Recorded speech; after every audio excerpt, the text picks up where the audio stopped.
Hello friends, आप सभी का आपके अपने यूट्यूब चैनल बीपीएससी टीचर प्रशांत में हार्दिक स्वागत है। आज का हमारा ये वीडियो इंटरव्यू से रिलेटेड खास विषय पर आप लोगों को क्या क्या टॉपिक पढ़ना है उसके लिए बनाया गया है। उसके पहले मैं बता दूं कि बिहार में सरस्वती शिशु विद्या मंदिर में आचार्य चयन के लिए उत्तर बिहार और दक्षिण बिहार दो खंड में विभाजित करके परीक्षा ली जाती है। उत्तर बिहार की परीक्षा लोक शिक्षा समिति बिहार के द्वारा ली जाती है, जबकि दक्षिण बिहार की परीक्षा भारतीय शिक्षा समिति बिहार के द्वारा ली जाती है। इस बार उत्तर बिहार के लिए जो परीक्षा हुई 5 जनवरी 2025 को हुई, जिसका परिणाम जो है आपको कल या परसों तक अवश्य देखने को मिल जाएगा, जिसके लिए पीआरटी का इंटरव्यू 11 जनवरी 2025 को, जबकि टीजीटी पीजीटी के लिए इंटरव्यू 12 जनवरी 2025 को मुजफ्फरपुर में संपन्न होगा। जबकि अगर बात करें दक्षिण बिहार का, तो दक्षिण बिहार का परीक्षा भारतीय शिक्षा समिति बिहार के द्वारा लिया जाता है, जो कि लिखित परीक्षा जो है 28 दिसंबर 2024 को लिया गया था और उसका रिजल्ट जो है 15 जनवरी तक आपको उनके ऑफिशियल वेबसाइट पर देखने को मिलेगा। और बात करेगा इंटरव्यू की, तो इंटरव्यू जो है पीआरटी के लिए 23 जनवरी 2025 को है और टीजीटी पीजीटी के लिए 24 जनवरी 2025 को है, जो कि नगर कोठी भागलपुर में होगा। आप लोगों के लिए मैं काफ़ी मेहनत कर रहा हूं ताकि आप ज़रूर सफल हो। आज मैंने एनसीईआरटी बुक को गूगल से डाउनलोड करके पेज बाय पेज पढ़ के आप लोगों के लिए सजेशन तैयार किया कि आपको कौन कौन से टॉपिक पर विशेष ध्यान देना है। इसमें काफ़ी समय लगता है और काफ़ी जटिल प्रक्रिया भी होती है, इसलिए मैं चाहता हूं कि मेरी इस मेहनत को आप भी सफल बनाएं और मेरे इस वीडियो को लाइक करके दोस्तों में शेयर कर देंगे। और अगर चैनल पे अभी तक नए होंगे तो चैनल को सब्सक्राइब करके बेल आइकन को दबा देंगे, ताकि हमारे आने वाली नेक्स्ट वीडियो का नोटिफिकेशन आपको मिल सके।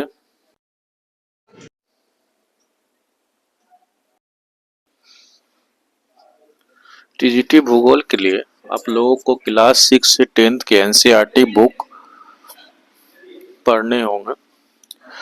अगर बात करें तो क्लास 6 में जो महत्वपूर्ण टॉपिक है वो है सबसे पहले मानचित्र, उसके बाद मानचित्र के प्रकार, जैसे कि थीमेटिक मानचित्र किसे कहते हैं, राजनीतिक मानचित्र किसे कहते हैं, भौतिक मानचित्र किसे कहते हैं, तीनों में अंतर क्या है ये भी पूछा जा सकता है, मानचित्र कितने प्रकार के होते हैं ये भी पूछ सकते हैं। उसके बाद अक्षांश क्या होता है, देशांतर क्या होता है, फिर अलग अलग अक्षांश के नाम आपसे पूछे जा सकते हैं।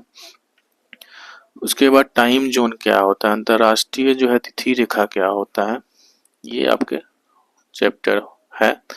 उसके बाद है आपका महासागर, महासागर कितने हैं, महाद्वीप कितने हैं, महाद्वीप किसे कहा जाता है, खाड़ी जिसको गल्फ और बे दोनों कहा जाता है, दोनों में क्या अंतर है, द्वीप किसे कहते हैं।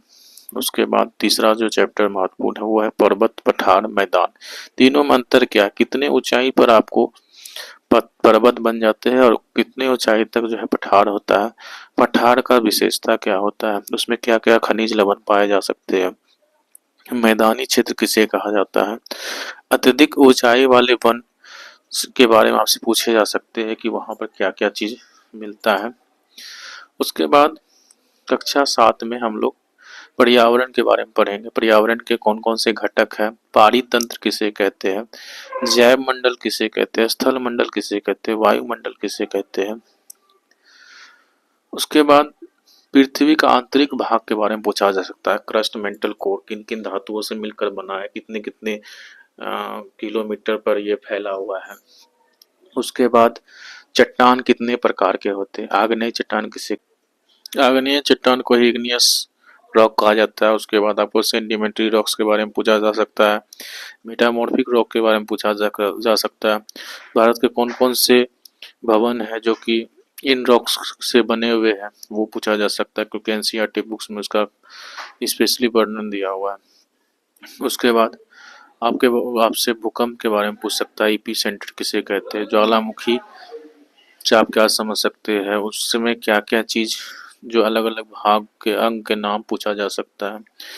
फिर सबसे महत्वपूर्ण है वायुमंडल के संगठन, वायुमंडल किन किन गैसों से मिलकर बना है, उसमें कितना प्रतिशत होता है। उसके बाद वायुमंडल की विभिन्न जो परतें हैं उनके बारे में पूछा जा सकता है, किन परत में क्या क्या विशेषता है वो पूछा जा सकता है। जैसे समताप मंडल में ही जो आपका ओजोन लेयर पाए जाते हैं उसके बारे में पूछा जा सकता है। उसके बाद हवाई जहाज जो होते हैं वो किस मंडल में चलते हैं, रेडियो तरंगे किस वायुमंडल से परावर्तित होते हैं, ये भी पूछा जा सकता है। उसके बाद आपको मौसम और जलवायु में क्या अंतर है ये पूछा जा सकता है। भारत में कितने तरह के मौसम होते हैं, जलवायु में परिवर्तन क्यों होता है, वायु दाब क्या होता है, पवन के प्रकार पूछा जा सकता है, जैसे कि अस्थायी पवन के उदाहरण बताए या मौसमीय पवन के उदाहरण बताए या स्थानीय पवन के उदाहरण बताए, ये भी कहा जा सकता है। उसके बाद आपसे ग्रीन हाउस इफेक्ट के बारे में पूछा जा सकता है, वर्षा के प्रकार के बारे में पूछा जा सकता है कि 3 प्रकार के जो वर्षा होते हैं बताइए, तो बहुत लोग को पता नहीं होता है, लेकिन ये जो है 3 प्रकार के है, वो चक्रवाती वर्षा है, एक पर्वतीय वर्षा है, एक संवहनीय वर्षा है। अब हम लोग जानेंगे कि सुनामी के बारे में पूछा जा सकता है कि भारत में सुनामी कब आया था, कहाँ पे आया था, ज्वार भाटा क्या है, क्यों आता है, इसके क्या लाभ हो सकते हैं।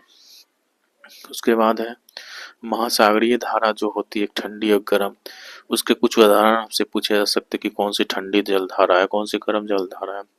उसके बाद आपको उष्णकटिबंधीय और उपोष्णकटिबंधीय प्रदेश के बारे में पूछा जा सकता है। अमेजन बेसिन कहाँ पर स्थित है, किस महादेश में स्थित है, यह किस लिए प्रसिद्ध है, वो पूछा जा सकता है। उसके बाद गंगा ब्रह्मपुत्र बेसिन के बारे में पूछा जा सकता है, उसके जीवन के बारे में पूछा जा सकता है, वहाँ पर इतनी जनसंख्या क्यों निवास करते हैं, ये पूछा जा सकता है। कौन कौन से फसल होते हैं वो पूछा जा सकता है। उसके बाद आपको 2 तरह के रेगिस्तान पढ़ने के लिए है 7वां के क्लास में, एक है गर्म रेगिस्तान जो कि सहारा है, दूसरा है ठंडा रेगिस्तान जो कि लद्दाख। तो ये पूछा जा सकता है कि सहारा कहाँ पर स्थित है, किस महादेश में है। उसके बाद वहाँ के लोगों के बारे में पूछा जा सकता है, पशु पक्षी कौन कौन से पाए जाते हैं, पेड़ पौधे कौन कौन से पाए जाते हैं। और एक शब्द है हेमिस, हेमिस क्या है, तो लद्दाख में जो बौद्ध मठ है उसको हेमिस कहा जाता है। फिर हम लोग चलते हैं क्लास 8 में। क्लास 8 में आपको संसाधन के बारे में पढ़ना है, संसाधन किसे कहते हैं, कितने प्रकार के होते हैं, उसका उनको किस तरह से जो है विभाजित किया गया है। उसके बाद सतत पोषणीय विकास किसे कहते हैं। फिर है मिट्टी का निर्माण किस प्रकार से हुआ, आपको उसकी प्रक्रिया पता होनी चाहिए। फिर है कृषि के बारे में आपको जानकारी होना चाहिए क्योंकि भारत एक कृषि प्रधान देश है, बिहार में कौन कौन सी कृषि होती है। उसके बाद अलग अलग तरह का जो कल्चर होता है जैसे कि सेरी कल्चर, पीसी कल्चर, उसके बारे में पता होना चाहिए किसके बारे में क्या चीज़ का आपको पालन होता है वो। उसके बाद चावल, गेहूँ, मक्का और कपास, ये 4 जो है फसल, उसके बारे में आपको जानकारी होनी चाहिए, किस मिट्टी में होता है, कौन कौन से तापमान कहाँ कहाँ से होना चाहिए, किस समय उसको काटा जाता है, बोया जाता है, क्योंकि ये आपके बिहार में होते हैं। उसके बाद सुनहरा रेशा जिसको गोल्डन फाइबर कहते हैं, वो क्या होता है, किसे कहा जाता है। फिर उद्योग, उद्योग किसे कहते हैं, उद्योग का वर्गीकरण किस प्रकार से किया जाता है, उद्योग को प्रभावित करने वाला कारक क्या हो सकते हैं। और सबसे महत्वपूर्ण है कि लौह इस्पात उद्योग के बारे में आपको पढ़ना होगा क्योंकि ये जो है काफ़ी महत्वपूर्ण है, उसमें से आपको टिस्को के बारे में ज़रूर पढ़ना है। फिर मानव संसाधन किसे कहते हैं, मानव को एक संसाधन के रूप में कैसे रखा गया है। जनसंख्या घनत्व क्या होता है, जनसंख्या परिवर्तन होने वाले कारक क्या हो सकते हैं, जनसंख्या पिरामिड क्या है।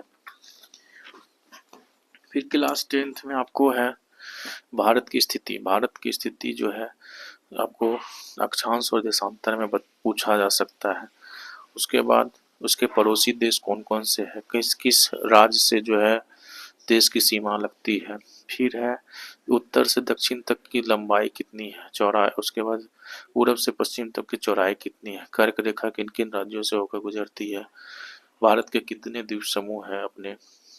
फिर एक प्रश्न आता है कि अरुणाचल प्रदेश और गुजरात के बीच सूर्योदय और सूर्यास्त में कितने घंटों का अंतर, तो 2 घंटे का अंतर है, तो क्यों अंतर है ये भी पूछा जा सकता है, कितना डिग्री का अंतर है जिसके कारण से ये 2 घंटा हुआ। फिर है भारत का भौतिक विभाजन, जो कि काफ़ी महत्वपूर्ण चैप्टर है। तो इसमें आपको हिमालय के जो है कुछ प्रमुख चोटी की ऊंचाई और कहाँ पर स्थित है वो जानकारी होनी चाहिए। भारत का विभाजन, सॉरी, हिमालय का विभाजन जो कि उत्तर से दक्षिण की तरफ हुआ है वो आपको पता होना चाहिए। फिर पश्चिम से पूरब जो गंगा, सॉरी, जो नदी के आधार पर इसका विभाजन किया गया है कि यहाँ काली नदी तीस्ता नदी के बीच ये जो क्षेत्र है वो पता होना चाहिए। पश्चिमी घाट पूर्वी घाट के बारे में थोड़ी थोड़ी जानकारी होनी चाहिए। द्वीप के बारे में जानकारी होनी चाहिए। फिर है भारत के नदी तंत्र, ये भी काफ़ी महत्वपूर्ण है। तो दो तरह की नदी तंत्र पढ़ना है, एक हिमालयी नदी तंत्र, एक है प्रायद्वीपीय नदी तंत्र। तो ये आपको छोटा छोटा जानकारी इसके बारे में होना चाहिए। फिर सुंदरबन डेल्टा कहाँ है, क्यों प्रसिद्ध है। उसके बाद सिंधु नदी समझौता किन किन देशों के बीच हुआ था, कब हुआ था, इसमें भारत को कितना प्रतिशत पानी मिलता है। फिर है मानसून के बारे में थोड़ी जानकारी होनी चाहिए। विभिन्न प्रकार के जो वन है उसकी जानकारी होनी चाहिए। वहाँ पर जो है कौन कौन से जीव जंतु पेड़ पौधे पाए जाते हैं, प्रोजेक्ट टाइगर क्या है। फिर आपसे जो है क्वेश्चन ये भी पूछा सकता है कि भारत में कितने जो है बायोस्फीयर रिजर्व है, नेशनल पार्क है, वाइल्ड लाइफ सैंक्चुरीज है, और इन तीनों के क्षेत्र में अंतर क्या होता है। टुंड्रा वन किसे कहते हैं, टैगा वन किसे कहते हैं, फ्लोरा क्या होता है, फ्यूना क्या होता है। फिर क्लास 10th में आपको मिट्टी के प्रकार पढ़ने हो सकते हैं। फिर उसकी स्थिति क्या है, कहाँ पर कौन प्रकार की मिट्टी पाई जाती है, उसमें कौन सा फसल हो सकता है। वन के जो 3 प्रकार हैं, आरक्षित वन, रक्षित वन और वर्गीकृत वन, इसमें क्या अलग अलग विभिन्नताएं हैं ये पूछा जा सकता है। बहुउद्देशीय नदी परियोजना के बारे में पूछा जा सकता है, क्या है, क्यों इसको बहुउद्देशीय नदी परियोजना कहा जाता है। उसके अलावा कुछ बांध के बारे में पूछा जा सकता है, सरदार सरोवर बांध कहाँ पर है, किस नदी पर है। उसके बाद वर्षा जल संरक्षण क्या है, क्यों किया जाता है। फिर है गैर परंपरागत ऊर्जा स्रोत किसे कहते हैं, यह क्यों अपनाने पर जोर दिया जा रहा है। सौर ऊर्जा, पवन ऊर्जा, ज्वारीय ऊर्जा का क्या संभावना है। फिर थोड़ा सा आपको परिवहन और उद्योग के बारे में जानकारी रखना होगा। ये आपको मैंने मोटा मोटी बता दिया कि इन टॉपिक से हल्का हल्का आप पढ़ लीजिएगा, ताकि आपसे अगर वहाँ कुछ पूछे तो ऐसा ना हो कि आप उस समय चुप हो जाए। आपको हर एक टॉपिक के बारे में थोड़ा थोड़ा जानकारी होना चाहिए। और आप जो है अभी लुसेंटशिप पढ़ते हैं तो उससे काम नहीं चलने वाला है। आपको एनसीईआरटी का बुक जो है लाइन बाय लाइन पढ़ना होगा, क्योंकि वो सिर्फ एनसीईआरटी से ही प्रश्न पूछते हैं। आशा करता हूँ कि आपको ये हमारा वीडियो पसंद आया होगा। अगर फिर भी आपको कोई डाउट रहता है तो आप मुझे कमेंट कीजिएगा, मैं आपका जवाब ज़रूर दूंगा। वीडियो को अंत तक देखने के लिए धन्यवाद। जय हिंद, जय भारत।